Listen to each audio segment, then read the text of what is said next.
Good morning guys, my name is Crystal. Welcome to my YouTube channel. It's Friday morning and the sun is not out and we've got chances of rain today here in the UK. Alexa, good morning. Good morning. On this day in 1965, the Mariner 4 spacecraft flew by Mars. It was the first spacecraft to take pictures of another planet and send them back to Earth. Certainly beats getting a postcard. Alexa, whose birthday is it today?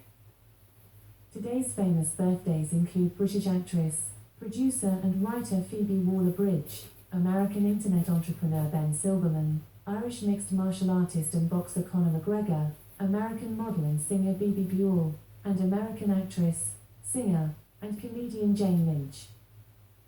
Right guys, so I'm just waiting to take Max out. I've got my Weetabix here, my one Weetabix in this bowl. So I'm going to have my breakfast and finish my cup of coffee. I remember taking kids to school when I was much younger. I had kids later on in life. My first child was born when I was 27. I had my second child, I was 28. My third child, I was 32. And the last child I had, I was 37. So I've had 4 children and they're all grown up now. The youngest is 18 in December. I do remember taking my oldest children to school. I didn't have a car. My husband at that time did not drive and the school was just down the road. The primary school was just down the road from where we lived. So it was in like 5-minute, 10-minute walking distance. I do know what it feels like to have kids and to lose them and to miss their school, to miss everything, you know. It's very unusual for a judge to give children to the father. That is what happened. At that time, when I was split from my kids, I was homeless. I didn't have anywhere to live, so the judge ruled in favour of my ex-husband because the excuse was I didn't have a place to live. I was homeless. But instead of the authorities trying to help me, they left my children with my ex, and I felt forced to come down here to Medway because I just felt so low, so depressed about losing my children that I could not face a night without my kids. So the day that my kids were taken away from me, so to speak, I came down to Medway because I didn't want to be by myself. My last child had been with me every day for 2.5 years. He hadn't left my side, and it was like my whole inside's being ripped out. So I couldn't cope with it, and I thought I was going to get support from my mum and dad, and I actually did not. I did not get the support I needed. I was told it was a case of tidying up my flat and I'd get my son back, the son that was living with me at that time, and I came down to get help from my parents, and that just did not happen. I said to my dad, I need you to go up and help me, you know, maybe I need some help and support in tidying up my flat. And my dad turned around to me and he said, you've got to forget that you had children. And I went mental. I got upset, I did stupid things, I was angry with my parents for not helping me. I was angry, and then all of a sudden my whole world fell apart. This was 2008. My whole world fell apart. just fell to pieces. Whilst I was staying with my parents, I had a call from the so-called police, and they called me Stella, which is a can of beer, and they said, Stella, you need to come back up to your flat because your cats, you need to come and sort out the cats. I asked my dad to take me up in the car. He wouldn't take me. I was frightened and I was scared. It was about a 4-hour journey back to where I used to live on the train. He wouldn't drive me back in the car, my dad. So I said, you're the police, are you? He went, yes, Stella, I am the police. And I said, well, you're going to have to, tell the landlords, that I can't get up there. No one helped me get up there. I was down in Kent for 2 months and I allegedly got raped. I have to say allegedly because the perpetrator was never found or caught, and it never went to court. There was never a court case.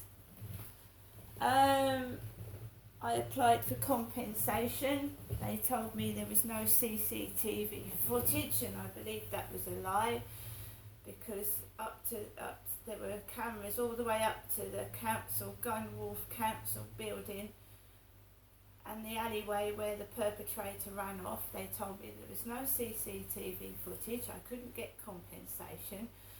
My mood started to go downhill and I was seeped into depression. I'd lost my kids. My dad would not take me up to my home and help me. He said, forget you've had children. If I argued with my dad, he would push me, he would shove me, he would threaten me with violence. So I couldn't do anything. So the alleged rape, I just sunk into deep depression. My dad was not letting me speak to my children. Every time I got on the phone to my children, he came down the stairs and told me to get off the fucking phone. My ex-husband, I got hold of 2 or 3 months after being down in Medway. He said that my son had got cancer. He said he hadn't told me because he was worried about how I would be affected. So I'd been allegedly raped. I found out that my eldest son had cancer. I couldn't get back home because my dad was holding me prisoner. He was. And then I had a note telling me that my flat had been repossessed. Because I hadn't gone up to sort things out, it had got repossessed. When I tried to fight the case, I lost it. I did indeed go back up to where I used to live months afterwards, and I saw my eldest son with a bald head because he had cancer. I hadn't been allowed to see him because I couldn't get up there. My dad refused to take me. He told me to forget I had kids.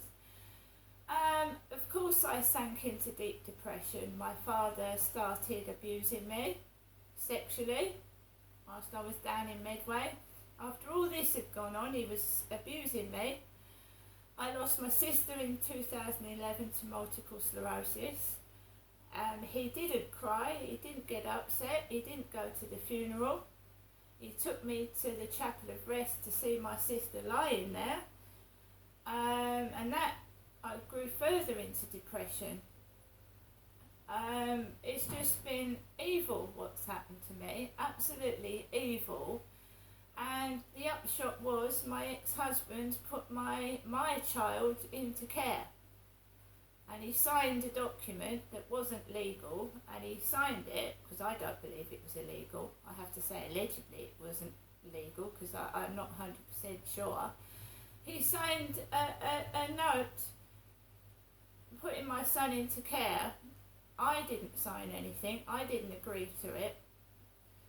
And he told social services that he believed the best option for my son was for him to be in care. Utter bullshit. something was going on up there and down here with my parents. I was being sexually abused by my father, and I was being held like prisoner in that house. Although my mum opened the door and said, you know, what your dad's doing to you, you can get out at any time. When you've got no help and support and you're on your own with no money, how the fuck can I just leave the building? My ex-husband wouldn't have me back. I had no home, I'd lost it. Where was I supposed to go at 12 o'clock midnight when my mum opened the door and said you can leave if you don't like what your father's doing to you? And that's what she did, and that's what she said. Even though in the 54 years that she'd been with him, she didn't leave him. My father hit me, he hit me, he beat me, he sexually abused me, and he also did it to my mother, but she never left him. But she opened the door one day and she said, if you don't like what your father's doing to you, you can just go. Go on, go. And it was pitch black and it was the middle of the night, and I thought, I can't, that's bloody evil. What a horrible thing to do.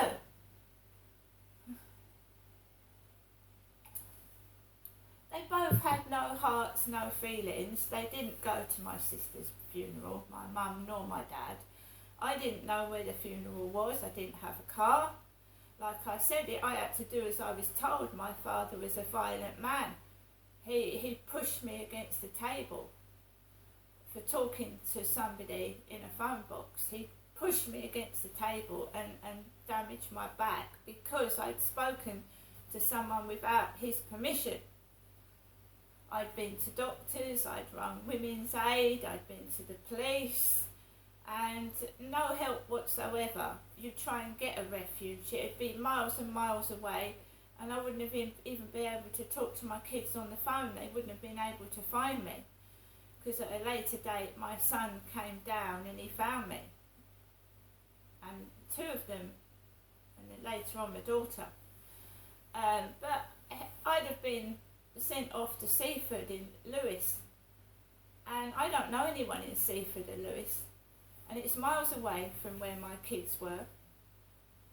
And when I came back from the Lewis Women's Refuge, where I'd escaped from my dad, and I couldn't live there because the refuge was in appalling conditions. There was no running cold water, it was coming out like mud. The ceiling was leaking. So I was forced to go back home to my parents where I was being abused because the accommodation was not acceptable to live in. It wasn't fit for purpose. Right? It was like some fucking crooked, damaged house with things wrong with it. Like my mum and dad's that I was living in. So I came back home and my mum said, what are you doing back here? I said, I couldn't live there, Mum, it was terrible. She said, you've absconded. I've absconded. I thought, what does absconded mean?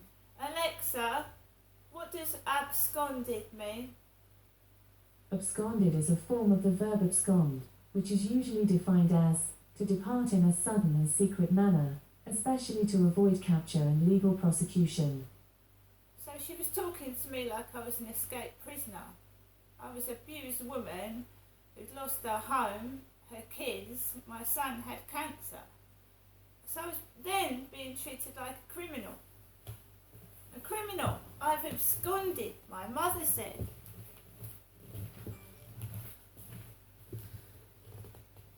And I'll be quite honest with you, my mum was in her element when she thought she'd got rid of me. She was in her element. She was getting my dad's housekeeping money, about £200, £300 a week, and I was dumped off to Seaford in Lewis. I didn't have a penny in my pocket. I was given a travel warrant by apparently the Gillingham CAB, Citizens Advice Bureau. The police apparently had rung the Citizens Advice Bureau when I reported for my father for abusing me. First of all, the police told me to go back home. I was in the housing office in Chatham and I'd rung the police. I'd had enough of my dad abusing me. I'd had enough of it. So I rang the police in the housing office, and they said, can't you go back home? Again, a young woman in her 20s. Can't you go back home? I said, no, I've had enough. So she said, I'll get someone to come and have a word with you. And it's all about starving someone as well. I'd left my parents' house. I didn't have any money. I'd been to the library. I just had a bag. I didn't even have a coat. I didn't have a coat.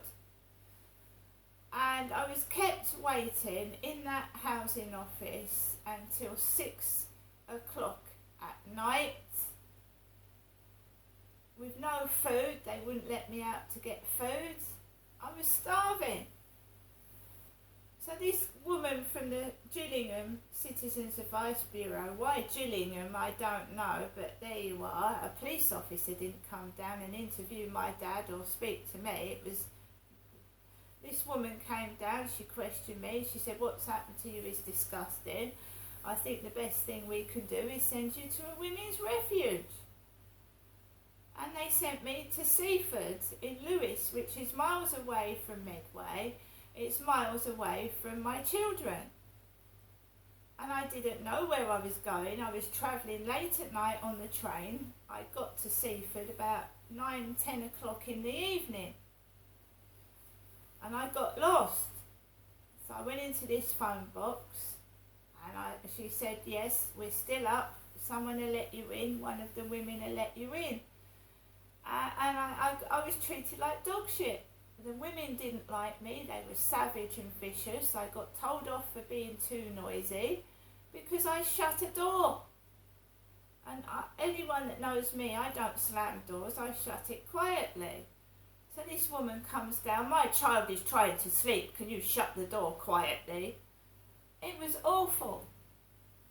It was like going from one prison to another. But my mum has said that I'd absconded from that.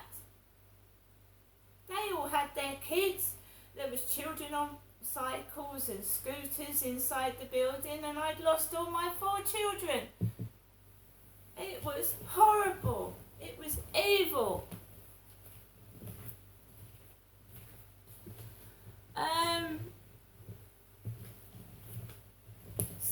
So yeah, my mother's never been a mother to me. Never. She was glad to get rid of me. The first attempt to get rid of me was after I was raped, allegedly raped. The police, a guy called Peter Bell and a Lorraine, questioned me in the Command House pub Chatham, and they took me to Gillingham, to a hotel, which was cheap, tacky, nasty, and anything to do with food. They said, I'm sorry, but the kitchen's shut. So I could, again, I've gone all day without anything to eat. And the kitchen was shut. And I couldn't live there. The window was slammed shut. You couldn't open it. The room was the size of a box. It was the size of a box. It was dangerous. So at 11 o'clock at night, I left this hotel where I was put by the police. And I went home to my mum, and they'd had an altercation. My mum and dad had had an argument, and my mum said, your father tried to murder me. I said, what do you mean? He went mad and mental and he tried to murder me. Because when I first got home, my mum wasn't in the house with my dad. She was out at 11 o'clock at night. What was she doing?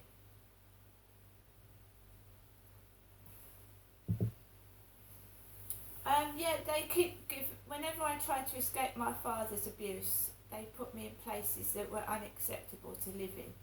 They were disgusting, they were dirty, there was nothing to eat. And I was forced to come back home. They would not interview my dad about abusing me. They wouldn't talk to my mother. I was just put away, out the way, shoved away under the carpet. They wouldn't deal with the problem.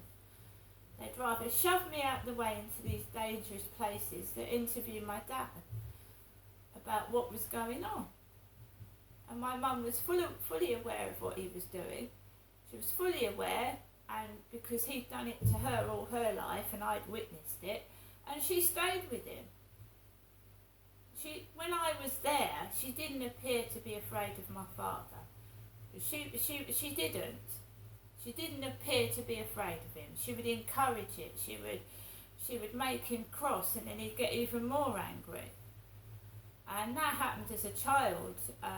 She used to make him cross, and he used to really belt the shit out of me. She'd go up to him and say, "Ginestra's been naughty," and he would wallop me really badly till I was bleeding.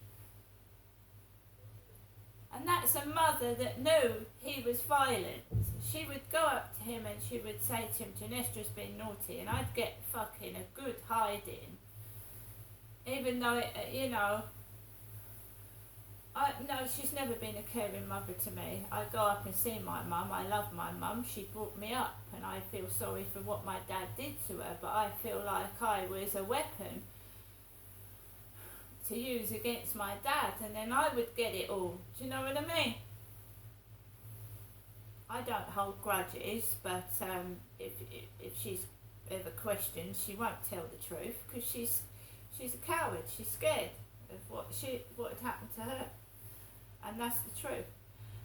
That's all I've got to say on this matter. But if I had held anger towards my mother, it would be justified, and I have been angry with my mother, and I regret the things that happened in the past, but it's natural to be angry with someone that encouraged my father's behaviour,